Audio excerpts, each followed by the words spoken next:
2 cups na tubig. Then, maglagay tayo ng ube flavor na 1 tablespoon.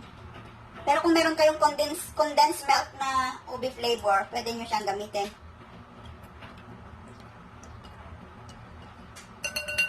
Then, maglagay tayo ng 1 can na condensed milk. Ulitin ko guys, kung meron kayo yung condensed milk na may ube flavor, kahit hindi na kayo maglagay ng food coloring or ube flavoring. Bali, 350 grams yung condensed ko guys. 1 can. Ang ganda ng kulay. Then, gradually add 2 and 1/2 cups na glutinous rice flour.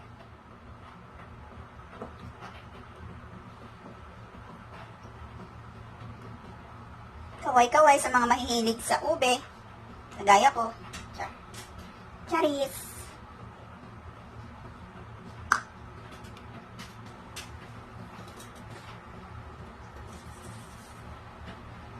Sayang. Bawat patak ay mahalaga. Charot.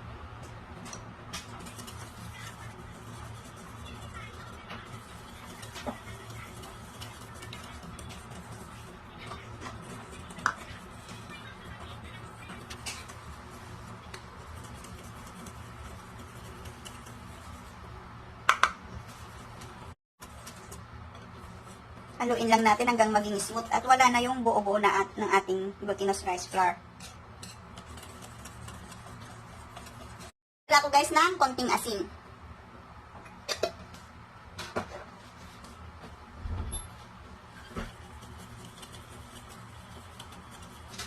Sarap ng kanyang kulay. Kulay pa lang. Then, pahiran natin yung ating molder na may sapin na dahon ng saging. Pahiran natin siya ng melted butter or coconut oil.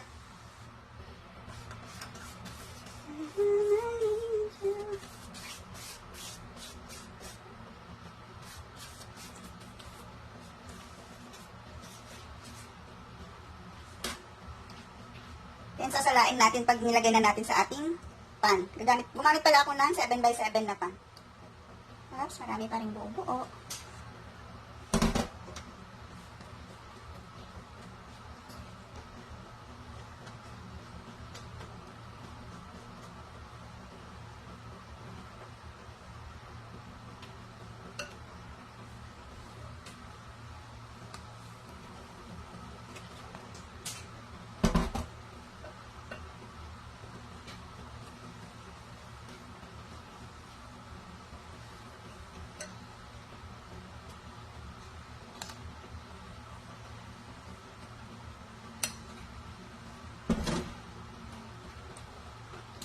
Ayan.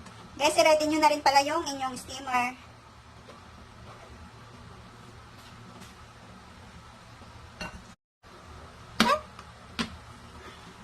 Tatakpan ko siya ng foil.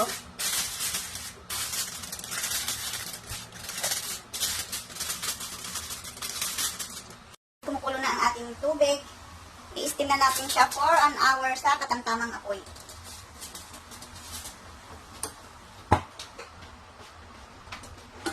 Balikan ko kayo later.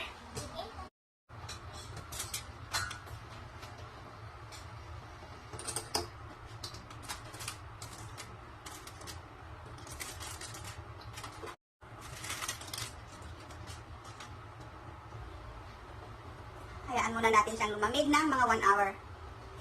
Guys, ang ating ube malagkit.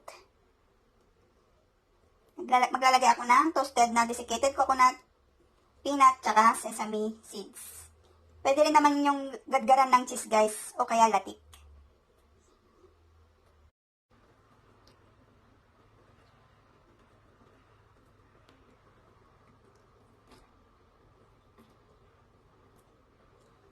Ayan.